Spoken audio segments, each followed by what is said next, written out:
MRTI est spécialisée dans le transport national et international. La société a continuellement développé ses offres de services afin de répondre avec la plus grande efficacité aux demandes de ses clients. France, Espagne, Portugal, Italie, mais également de nouvelles destinations comme la Grèce et la Turquie. MRTI propose du transport combiné rail-route maritime, de la location de véhicules avec mise à disposition de chauffeurs, la personnalisation et l'aménagement des camions à votre image et selon vos besoins. Avec une présence nationale et des dizaines de départs quotidiens, MRTI vous assure des délais optimisés. MRTI, votre solution transport.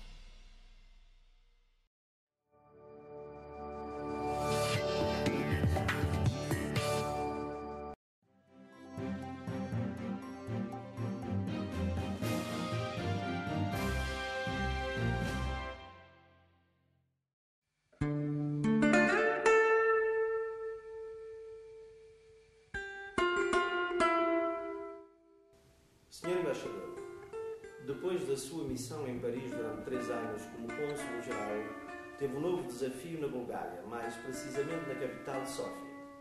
Pode-nos dizer qual o seu trabalho aqui nesta grande cidade dos Balcãs? A minha ação foi centrada em 3 áreas. Primeiro, naturalmente, as relações políticas, o cumprimento da situação política na Bulgária, país da União Europeia, portanto, do maior interesse para Portugal. Em segundo lugar, a ação económica. Em terceiro lugar, e que acabou por ser a mais importante, a língua e cultura portuguesas. Como sabe, tenho um particular interesse por essa área e fizemos um esforço grande, por um lado, de inauguração de uma representação do Instituto Camões em Sófia, sediada nesta embaixada, que promovesse a cultura e a língua portuguesa. E, por outro lado, fizemos também, que está a correr muito bem, a introdução da língua portuguesa no ensino secundário na Bulgária. Tem sido um sucesso, particularmente nos centramos, porque também não temos muitos meios, nas 4 principais cidades da Bulgária e, paulatinamente, ano a ano, temos estado a aumentar o número de estabelecimentos de ensino secundário público que estão a ter a língua portuguesa, ou o ensino da língua portuguesa, seja como disciplina de opção, seja já como língua curricular, o que quer dizer obrigatório para todos os escalões do ensino secundário. O Sr. Embaixador sempre se interessou pelas comunidades portuguesas, como foi o caso em Paris. Qual é a diferença entre as comunidades portuguesas em Paris e a comunidade portuguesa em toda a Bulgária? Total. É passar do 8 para o 80, porque de facto do 80 para o 8, se considerarmos a grandeza. Não, a Bulgária não é, ou a ação da Embaixada na Bulgária não tem como prioridade naturalmente a comunidade portuguesa. Aqui é uma ação política, assente no desenvolvimento das relações bilaterais entre os dois países e naturalmente também na problemática da União Europeia. A comunidade portuguesa é mínima. Basta dizer que em Paris tínhamos, sem estar a revelar segredo nenhum escondido, tínhamos cerca de 800 mil inscritos no Consulado-Geral em Paris. E aqui na Bulgária temos 500. A comunidade tem vindo a aumentar, mas fruto, sobretudo, dos jovens licenciados em busca de primeiro emprego. E, portanto, há um fenómeno novo que tem projetado a Bulgária no meio da nossa juventude, que é a abertura de variados call centers de empresas internacionais que tentam aproveitar os custos mais baixos do país e aqui fazem os seus call centers e, portanto, têm segmentos de português e isso tem contribuído para a contratação e para o aparecimento e para o crescimento, mas não tem nada a ver. De facto, a experiência de Paris é singular, até entre o conjunto dos consulados da rede consular portuguesa. Paris é onde, na Ile-de-France, no Grande Paris, é onde existe a maior concentração de portugueses, sem qualquer paralelo noutros países em que o fenómeno migratório conheceu, o caso do Brasil ou da África. Do África do Sul conheceu fases de crescimento, agora está numa fase de menor relevância. Em Paris continua a ser muito pujante, até não podemos esquecer que a primeira geração ainda está toda em França, apesar de alguns já estarem reformados, mas a grande maioria não regressou a Portugal, vai e vem, porque tem a sua vida, a sua família, os seus filhos, os seus netos a viver em França. Portanto, isso é a realidade social que não se pode ultrapassar. O país é uma experiência única, é um consulado único, que deve ser, por isso, muito acarinhado pelas nossas autoridades e pelos responsáveis portugueses. Uma longa carreira diplomática. Pode falar-nos dos postos e serviços por onde passou e aonde é que deixou e levou consigo as melhores recordações? Com certeza, naturalmente, eu sei onde quero chegar, naturalmente. Paris está entre... Tive várias experiências na minha carreira, ao longo da minha carreira, que também já não é curta, nomeadamente quando estive na REPER, na representação permanente da União Europeia, e, portanto, o esforço de construção europeu, e no período em que lá estive foi um período de transição em que passamos de 12 para 27, embora eu tivesse saído pouco antes de sermos 27, mas o processo de preparação da adesão desses outros foi iniciado nessa fase. Tive um trabalho também que para mim foi muito gratificante, que foi o período da transição de Timor-Leste. Portanto, estive na primeira linha, fui assessor diplomático do Comissário para apoiar a transição de Timor-Leste, e portanto foi um período de construção bastante interessante, também uma experiência inesquecível. Mas, naturalmente, deixei para o fim a minha experiência em Paris, porque foi uma experiência extraordinária, relativamente curta, mas foi tão intensa e, sobretudo, foi logo a seguir a um processo de transição difícil, que foi a restauração, foi logo a seguir à restauração consular, em que o Consulado de Paris assumiu responsabilidades acrescidas. Era preciso conquistar os corações dos portugueses em relação a essas alterações, e foi, de facto, um período extraordinário. Além de mais, que a comunidade portuguesa em Paris, eu digo sempre, sou suspeito nisso, é para mim a melhor comunidade portuguesa na diáspora, e vão-me perdoar todas as outras, mas naturalmente que a minha predileção continuará a ser sempre a comunidade portuguesa em Paris, com a qual guardo o maior carinho e em relação à qual eu tenho, naturalmente, a vida é feita e a minha própria carreira é feita destas mudanças, mas guardo a maior saudade.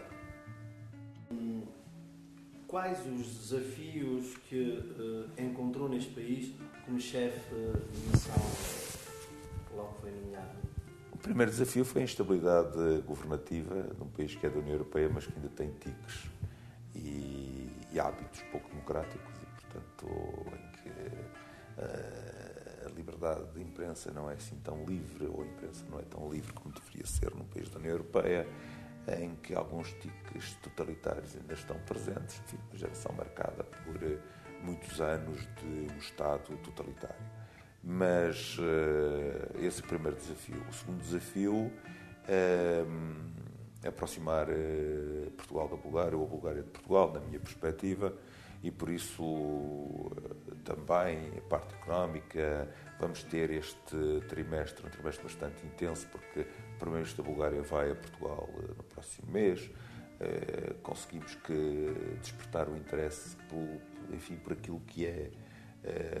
Portugal está mais avançado que todos os outros países, que é o governo eletrónico, ou a dita e-governance, e eles de facto estão muito interessados em trazer a nossa experiência e a nossa tecnologia para a Bulgária, num dos objetivos principais da ação política deste governo, que é a reforma do sistema administrativo, a reforma da administração pública, e daí a visita do Primeiro-Ministro da Bulgária a Portugal,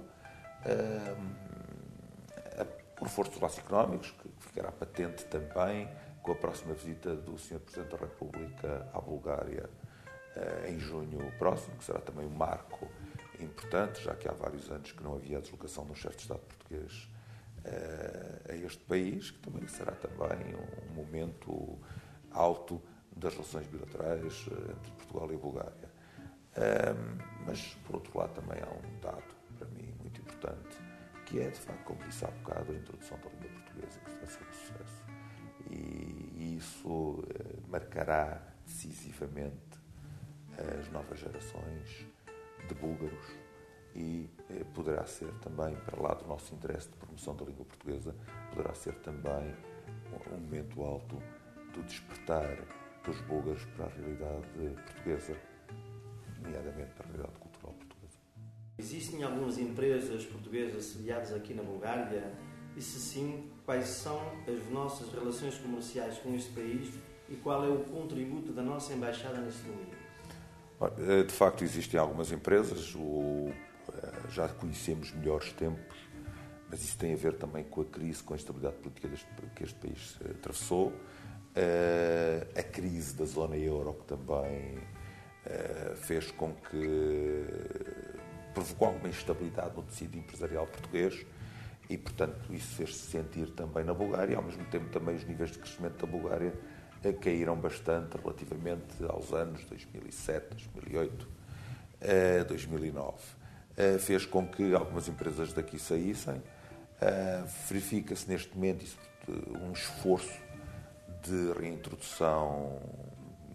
Existem empresas, naturalmente, na área da cortiça, na área da engenharia, obras públicas, na área dos vinhos, mas o mercado búlgaro tem estado relativamente estável para baixo e por outro lado tem havido também um relativo abandono de parte das nossas instâncias responsáveis pela área económica, mas também compreendo que se tenham recentrado em mercados mais competitivos e, portanto, reconhecendo as dificuldades financeiras que o país atravessou nos últimos anos. Quer-se contrariar essa tendência e é esse o sentido da visita do Sr. Presidente da República aqui à Bulgária. Por outro lado, também estará aí com a realização de um fórum económico por ocasião da visita e, ao mesmo tempo, também o lançamento de uma Câmara de Comércio que foi possível criar aqui nestes 2 anos, que vai ser lançada também no decurso da visita. A Câmara de Comércio búlgaro-portuguesa. Justamente, fala-se muito em diplomacia económica. Acha que a aposta portuguesa neste domínio está a dar os seus frutos? Naturalmente que tem que dar. O esforço que tem sido desenvolvido pelas nossas autoridades nesse capítulo é muito meritório. Aliás, é o que tem que acontecer. Portanto, nós temos que apostar. Um país que tem um mercado pequeno como o nosso, um mercado interno pequeno como o nosso, tem que apostar na internacionalização, porque de outra forma as empresas não conseguem sobreviver. Por outro lado, também isto é público, quer dizer, um relativo agravamento das condições de vida dos portugueses em face, como consequência da crise e do recurso ao financiamento externo, e obriga a encontrar as empresas portuguesas a reconverter-se. Um setor, por exemplo, imediatamente mais afetado, também por uma alteração dos objetivos internos portugueses, é o setor da construção civil e, portanto, eles tiveram que procurar as empresas portuguesas. Por vezes, a crise também tem essas vantagens, obrigam as empresas a sair da comodidade do seu espaço habitual e a debaterem-se com concorrentes internacionais e procurarem outros mercados, porventura até mais interessantes do que o nosso próprio mercado interno, embora naturalmente exigindo um esforço adicional. Mas penso que Portugal tem estado à altura desse desafio e, portanto, tem havido, sobretudo nesses mercados mais relevantes, tem havido um apoio, agora reconhecendo que por vezes gostássemos de mais recursos para promover o país. Quais as suas perspectivas futuras quando a sua carreira depois de deixar a Bulgária? Sabe, há um ditado português que diz: "Do futuro a Deus pertence", e por isso as minhas perspectivas, naturalmente, haverá uma evolução natural da minha, esta primeira embaixada que eu tive. Normalmente começa-se por uma embaixada mais pequena, que é por si também uma boa experiência e, portanto, provavelmente não estarei cá muito mais tempo, mas já levo 3 anos na Bulgária. Enfim, no próximo mês de maio faço 3 anos na Bulgária, ainda não tenho exatamente os 3 anos, mas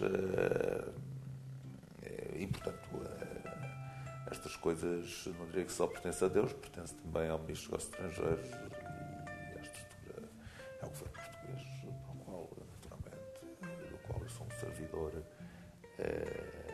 empenhado. Sr. Embaixador, sei que você gosta muito de desporto, em geral, mais precisamente de futebol. Como estamos nas retas finais de campeonatos, Taça de Portugal e mesmo Liga dos Campeões, quais são os seus comentários, prognósticos dos clubes envolvidos nestas retas finais? Olha, uma surpresa muito agradável foi a vitória do Clube do Porto sobre o Bayern, que me deixou, não vou esconder que não tenha ficado surpreendido, mas fiquei de facto agradavelmente surpreendido. Enfim, digo surpreendido, não que o Porto não pudesse ganhar ao Bayern, mas pela forma como o Porto ganhou ao Bayern. Digamos que o Porto encostou o Bayern à parede e isso deixou-me um agrado bastante grande. Relativamente ao futebol, não vou particularizar clubes, naturalmente que olho para uns de uma forma mais carinhosa do que para outros e por isso constato, por exemplo, a chegada do Sporting à final da Taça de Portugal será com certeza um desafio interessante com o Braga e o que tem também, por acaso, tem no período em que faço 3 anos de Bulgária, eu como cheguei à Bulgária precisamente com a final da Taça, com a ida do Sporting à final da Taça de Portugal, portanto não sei se tem alguma simbologia, mas 3 anos depois o Sporting chega também à final da Taça de Portugal. E vejo depois outros clubes que têm tido, que estão a fazer uma boa carreira, quer em Portugal, quer no estrangeiro, e portanto desejo a todos eles a melhor sorte e o maior sucesso, que muito contribuem para o prestígio de Portugal. Como é que o Sr. Embaixador se descreve? Como diplomata, como pessoa e como português? Para lhe dizer a verdade, prefiro que sejam os outros a fazê-lo por uma questão até não é falsa modéstia, mas uma questão de realismo. De qualquer forma, penso que procuro, sobretudo como profissional que sou, e assumindo funções de representação do Estado português, em primeiro lugar, ter presente o interesse nacional, fazê-lo da melhor forma, procurar deixar junto dos países onde tenho estado a melhor imagem de Portugal e também a minha boa imagem contribuir para a melhor imagem de Portugal. Portugal é um país cheio de história, é um país com uma cultura riquíssima, é um país que se afirma por si próprio. Na relação com a Europa é um pouco prejudicado por ser muito um país ultraperiférico, portanto estar muito encostado ao oceano e distante da Europa do Centro ou da Europa do Norte. Mas o importante não são as pessoas, o importante é o país, o importante é a relação, enfim, a imagem que se consiga transmitir junto daqueles estrangeiros com quem trabalhamos do nosso país. Naturalmente, se fosse cônsul-geral, a perspectiva já seria um pouco diferente, porque a visão ou a função estaria mais centrada junto da nossa comunidade, junto dos portugueses. Falo numa perspectiva das novas funções que desempenho, portanto, aqui o objetivo principal é o reforço da imagem de Portugal e, naturalmente, a promoção dos interesses portugueses junto do país onde se está. E esta eu acho que e quanto melhor seja a imagem de Portugal e quanto mais possamos contribuir para a imagem de Portugal nesse país, para a boa imagem de Portugal nesse país onde se está, melhor naturalmente será a nossa definição, a nossa ação. Por isso, o que é importante é não a minha imagem, não aquilo que eu sou, mas sim aquilo que é Portugal, a imagem de Portugal, se fosse cônsul-geral, naturalmente, a projeção e o apoio às comunidades portuguesas, como foi, por exemplo, a minha experiência recente anterior em Paris.